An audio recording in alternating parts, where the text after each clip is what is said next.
Hey over there, Joe Lunchbox. And Joy Nightingale. And today we have landed right here in Leroy, New York.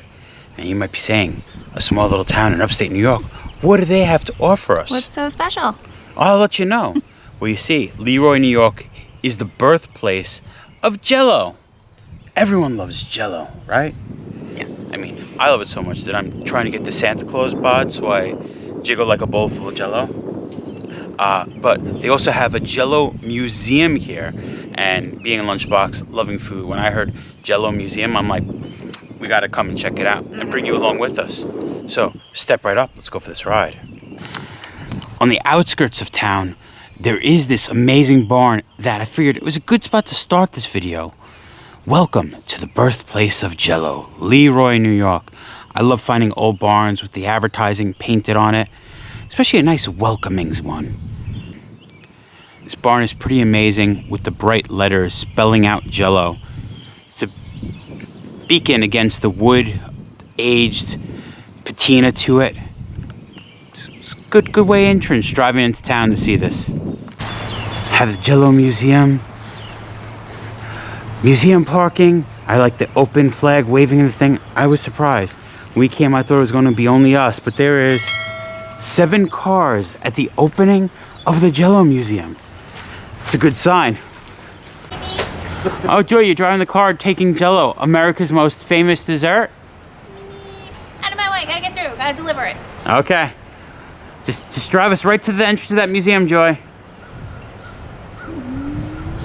Awesome, we walk into the Jello Gallery, also known as the Jello Museum. All these spoons made up the billboard in Times Square on May 19th, 1998. You don't notice them. You see the one big one, but all around, that's rows and rows of spoons. And now they're all around the ceiling. There's supposed to be 100 up there, so if you get to be an annoying child, we make you count them. Joy, behave. They're gonna make you count the spoons. There's always room for Jello. There's a few rooms here for Jello, actually. Lemon, lime, peach, orange, and cherry. I like the big fruits coming off the wall. And also, if you would leave us your favorite flavor of Jello over there, we do a tally at the end of every month to find out what the current favorite flavor is. We did it yesterday, and strawberry has become the queen again. And edged out cherry, and cherry had been on top for, I don't know, the last 5 months or so. So, let me tell you about Jello now. So back before there was Jello as we know it, there was Knox unflavored gelatin in the orange box that you can still buy today. So that came over here from the Cox family in Scotland. Well, fast forward 50 years to 1897, and there was a man here in Leroy by the name of Pearl Waite. He was actually a carpenter by trade, but on the side he mixed medicines and elixirs, so he knew a little bit about how to flavor things. So he took this unflavored gelatin and he gave it 4 flavors: lemon, orange, strawberry, and raspberry. So those were the original 4 flavors of Jello. His wife May was the one that named Jello, but the guess is that, okay, first of all, it's jelly or gelatin-like. But the O on the end may have been a trend of the times, because while he was here in Leroy developing Jello, there was another man here by the name of Order Woodard who had developed Grano. So he had been marketing his Grano, Jello, may have been a trend of the times. Well, one thing that Mr. Waite was not good at was marketing. He wasn't a businessman, he was a carpenter by trade. So he had developed this Jello, he didn't know how to get rid of it. Mr. Woodard, on the other hand, was more of a businessman. He had been marketing his Grano, amongst other things, knew more about it, and he thought that this Jello stuff was pretty good. So he went to Mr. Waite and he said, I'll tell you what, I will give you $450 for the rights to your Jello and your inventory. Well, Mr. Waite wanted to build a house here in the village, so he accepted the offer. And Mr. Woodard took the inventory, took the rights to it back to his factory. And the factory is still just around the corner here, but Jello hasn't been made here in Leroy since 1964. It's made down in Dover, Delaware, and there are also factories in both Canada and Mexico as well. So he got this back there and he said, okay, so now how am I going to get rid of it? He put a little time and he put a little thought into it, and he came up with the idea of sending out smartly dressed young men with a horse and carriage filled with Jello and recipe booklets, and he told them to go door to door from here to Ohio and give out the Jello and recipe booklets to the woman of the house. And then he'd go to the local shopkeeper and say, make some room on your shelves, this is the next big thing. And if you think about it, back in the early 1900s when this took place, if a woman wanted to make a dessert or a snack for her family or for company, she didn't run to the store like we might today for, you know, a cake mix or a brownie mix or something already made. Everything was from scratch. Well, Jello was one of the first processed foods, and it became a quicker and easier way for her to make a snack or make a dessert. So it quickly became a hit. It went from being worth not the $450 that he'd originally invested, but $250,000. Well, unfortunately for Mr. Woodard, he passed away in 1905 or 1906. And his wife and then his son took over the business, which here in Leroy was the Genesee Pure Foods Company. Well, as time went on, his son in the mid-1920s decided to actually just sell the business. He ended up selling out to Post, the Post cereal people, for $66 million. Post went on to become General Foods. General Foods went on to become Kraft, and Kraft is what is now Kraft Heinz, and the $66 million is worth more in the neighborhood of about $1 billion. So here's a little question, here's a little quiz for you. All right, there's one state in the country that claims Jello as its state snack or state food. Do you know where that might be? I'll give you 2 clues. Okay, first of all, think West. And second of all, the Olympics were there one time. Utah? Yep, Utah. They have the largest per capita consumption of Jello in the country. This Jello arch here was part of the 2002 Olympics when they were in Salt Lake City. Cool. It was part of the What Makes Utah, Utah exhibit. So after the Olympics, we were able to get this back here to the home of Jello. I like gelatin from around the world. It always fascinates me seeing other flavors, like royal port wine flavor. This one just says jelly strawberry. Canteen is also known as agar-agar, a gelatin made from seaweed imported from Japan. It's interesting how it evolved what it was originally made from to include that. I've never had something like that. I do like head cheese, but I never had fish with Jello. You could vote your favorite flavor of Jello. Joy's casting her vote now. Strawberry, cherry, lime, orange, black cherry. Oh, Joy's going strawberry. You gotta put the vote in, Joy. Time for me to vote. I'm gonna vote for the best flavor. Best flavor is lime. Vote casted. I'm brave enough to leave my vote unfolded so everyone could see it. These paintings are very ironic to me. You have to think, the name of the style of painting is a still life. But when you think of Jello, you think of it jiggling. And you wouldn't want it to be still. Coffee flavored Jello. From Japan. I like these images of the woman working, and there's the package of the Jello. The Jello, I want to say dome with all the fruits in it. This is interesting. Roundtree jelly lime flavor, which comes from England, isn't a dry powder. It comes as a block of gelatin that dissolves in the hot water. We have an advertisement from 1925 called for Jello for parties, America's most favorite dessert. But next to this advertisement, you see these boys are fighting to see who's gonna have Jello, is the actual painting made in 1924. We have a Jello girl plaque given to Gladys T. Clark by Earl C. Clark, Assistant Superintendent at the Jello Company.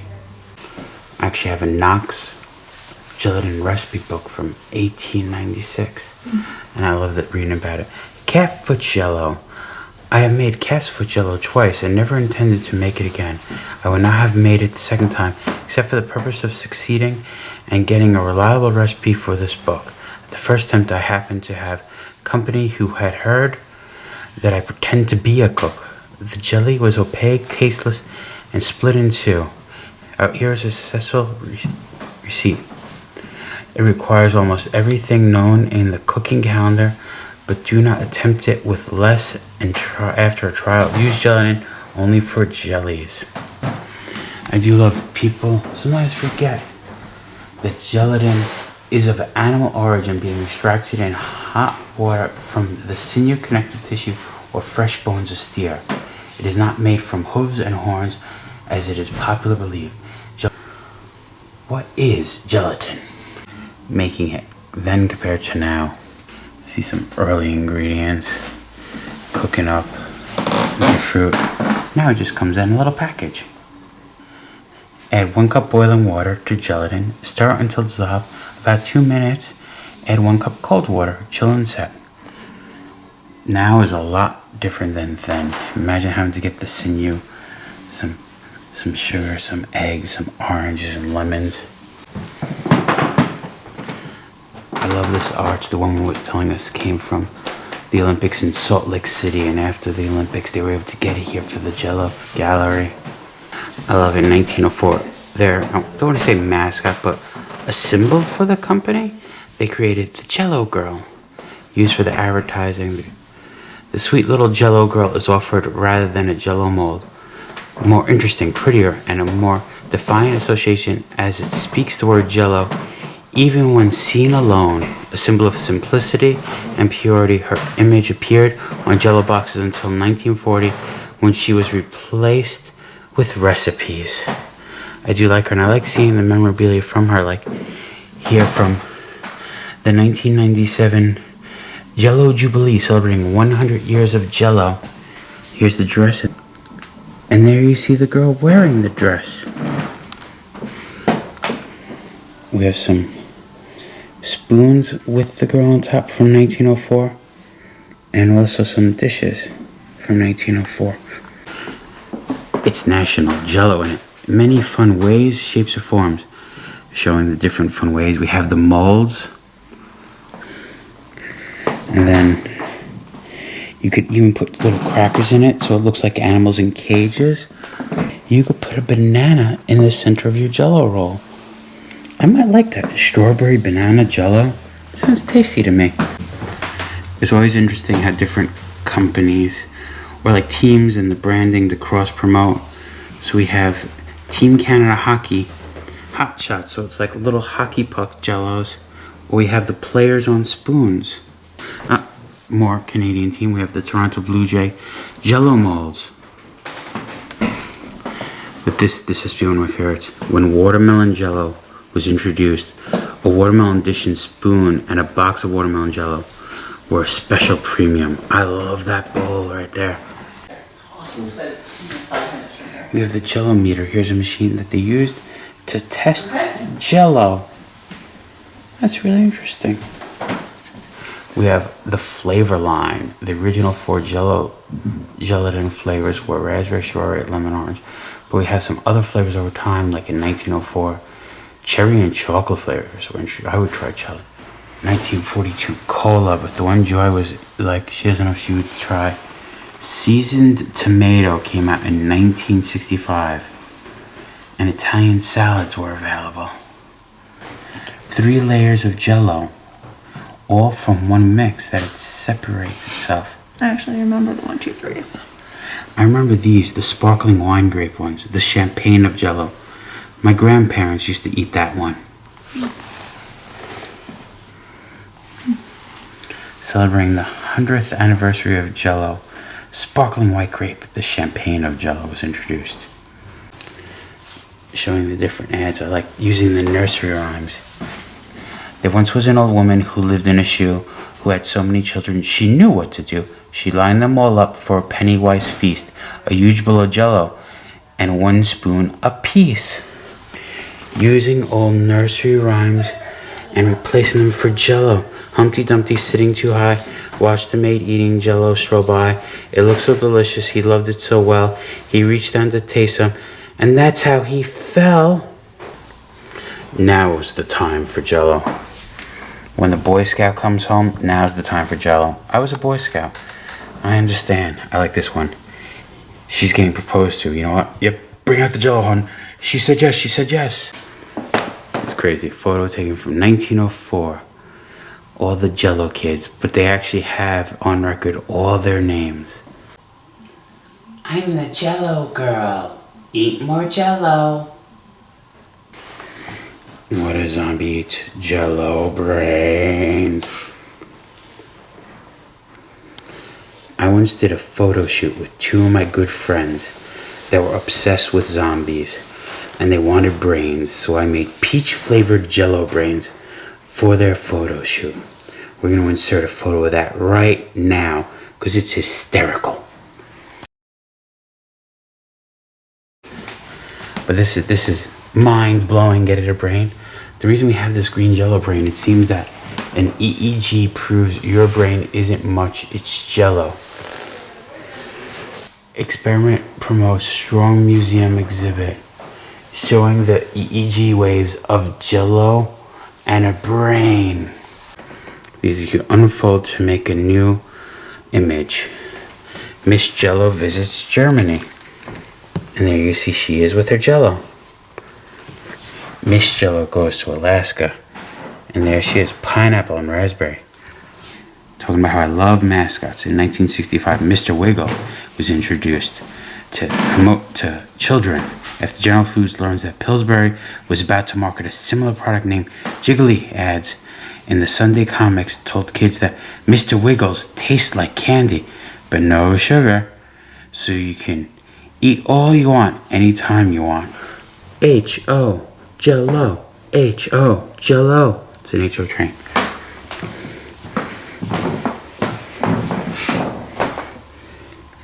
Did you even know Barbie liked Jello? Strawberry, of course. Very berry Barbie flavored. When I'm eating Jello, I wish I was a giraffe because Jello feels so good when it slides down your throat. And giraffes have longer throats for it to slide down. And if you didn't just like this one, we actually have a taxidermied one here. A taxidermied giraffe. Why is this giraffe in the Jello gallery? It says it, and I was asking it. In 1955, Jello created a series of advertisements featuring over 20 different animals eating Jello, including a giraffe. Okay, so is that why he's here? No. However, Christopher the giraffe has his own Jello story. In 1985, the circus came to town. Tragically, the giraffe collapsed and died. A local taxidermist from Caledonia was intrigued by the rare opportunity to preserving a giraffe and exhibited Christopher in his shop for many years until he found a new home in Pontio's Pizza on Main Street in Leroy. When the pizza shop closed in 2010, Sam Pontio donated the giraffe to the Historical Society. Christopher has become a mascot and reminds everyone, Jello feels so good going down your throat. We have come to the room of molds. One of my cousin Erica, every year for Easter, used to make these Jello egg jigglers, and she'd have two-tone Jello eggs. I'll never forget them. I like to play with them and eat them. But I've never seen Jello beans. It's funny, we have a bunch of these copper molds on our walls hanging in our kitchen. I never knew they were made for Jello. I like this pineapple one, welcome and hospitality, and one with a clock that's also nice. I loved DuckTales when I was a kid. And you know what? Huey, Dewey, and Louie love Jello. And if you do too, you should let us know by commenting down below. And if you just like this video, and you like that I jiggle like a bowl full of Jello like Santa, you should like this video and subscribe to our channel as well. Make Santa happy. Ho ho ho, it makes me smile and jiggle like a bowl full of Jello. And if we go downstairs, we could go to the Transportation Museum.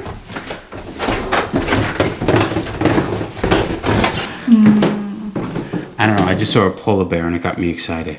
Insulator. Insulators, I like me some insulators. I do love like the town history stuff, like doesn't fit with Jello, but it's important. So we're gonna put it in the basement. Use blue coal for low cost. Wilfred Martin, who worked in the foundry of the Leroy Plow Company, made a sand cast of a neighbor's cast iron doorstop and made this iron bulldog. I like this old little ashtray looking like a cast iron frying pan.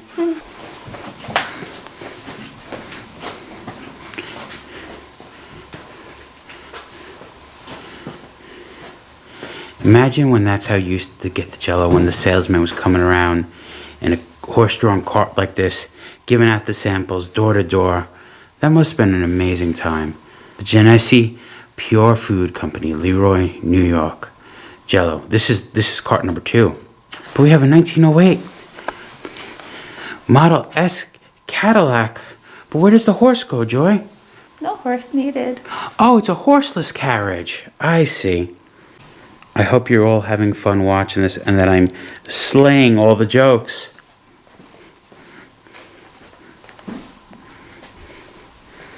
Nothing like vintage ice skates. Imagine literally attaching a piece of wood with the blade to your shoe, and that's how you used to skate. We have a Jello cow. I mean, all Jello is a Jello cow because it's made from cow. But I do like that this one's painted, and his nose is the big mold with the 5 of the flavors and the Jello box on his brain. Hey, Mr. Cow, do you have Jello on your brain? 'Cause it sure looks like you do. Moo. Jello in his belly. He does have the Jello girl on his belly. And you know what I have to say about Jello? It's utterly delicious. I think it's funny, they have their old Jello sign, Jello Museum sign in the basement with an arrow pointing up, which is true, because the museum is upstairs. And then time for some souvenir shopping. My mom wanted this pineapple Jello mold for years, and now I get to bring it home for her. And she gets it before this video go live, so I don't ruin the surprise. Surprise, Mom, you got this now. It's hanging on our wall. And t-shirts. Besides Jello, from another company that was in town, Rough on Rats. That was incredible. I like the Jello Museum. We went, we saw, we bought a bunch of souvenirs. We learned a lot too. I love museums where the people working are very knowledgeable about everything that they're inviting people in. Sometimes there's someone just working the front desk and doesn't know anything, but that they sat down and told us the history of Jello, made this an incredible experience. They told us stuff we're not supposed to know, like that Jello shots started in the 1950s on an army base. There was a dry army base outside of Washington, D.C., and some people went off, made some tasty desserts, if you know what I mean, and brought it back to the army base. But sadly, no wrestling at the Jello Museum. I was hoping for some Jello wrestling, but Dane wasn't here, but I had loads of fun. Joy, did you have fun too? I did. Now, this video was supposed to end here. We were going to say all of our buys and all that, but they said, hey, you're around town, you should see something also while you're here. I'm like, what else is there to see here? And they were like, do you ever hear of the book Mike Mulligan and the Steam Shovel? And I was like, yes, I do. I read that book all the time when I was a little kid. My mom used to read it to me. It's one of my favorite stories when I was a kid. And they were like, well, right down the road is the Steam Shovel that inspired Mike Mulligan and the Steam Shovel. So we figured it might not be about Jello, but since we're in this town, it's a quick little 5-minute detour, and we figured bring you along because that's pretty interesting. All right, let's go.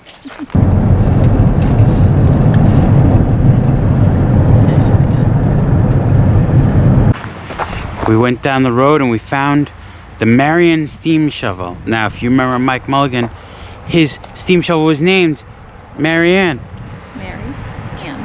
Mary space Ann. And here we have the Marion steam shovel. Now, we don't know if this is the exact steam shovel the book was based off of, but we do know out of the class it was, the Model 91 made out in Ohio this is the last one remaining. Believed to be the last one remaining. It's on the National Register of Historic Places. And here it sits in Leroy, New York. It's crazy. It was reading about it, that they used to have the plaque so you could, or I don't know if license plate, what's the proper term for how you register a truck? But these are the steam shovels that help dig the Panama Canal, because they don't have the plate for this exact one. We don't know if this steam shovel dig the Panama Canal, but it is cool. Just on this little road, just parked across the way is a big quarry, the Dolomite place, and there's the big steam shovel. When we heard, hey, there's another thing in town, a big steam shovel, we were like, yes, we'll go look at the big steam shovel. And that's what I love about these small museums that are all about their hometowns. They also let you know little weird spots that you might not have known by or driven to see. And then it's worth it. 5 minutes? I don't know the next time I'm going to be in Leroy, New York. Gotta go see the big steam shovel. And if you're here, you should go see the big steam shovel. Wow. Good little museum here up in Leroy. Like Jello, it's food, we have to come see it. I'm glad we did. Like I was saying, I love when people are that knowledgeable. And I got some good merch. And I got to see a steam shovel. All in all, good day. Good day. And we're happy we got to bring you to see it. Mm-hmm. So, I think we could call it I think so. the Jello Museum, aka Jello Gallery, here in Leroy, New York. Been there, done that. Remember, folks, safe travels. Goodies. And live life. Of course, I had to get myself a t-shirt from the Jello Museum. And I was just looking at the color shirts, and I was going to get a purple one. So I'm like, I don't have enough purple shirts. And then I realized the color of the shirt is the flavor of the Jello. And I'm like, well, I like lime Jello. I need the green shirt. And I got the green shirt. It's lime.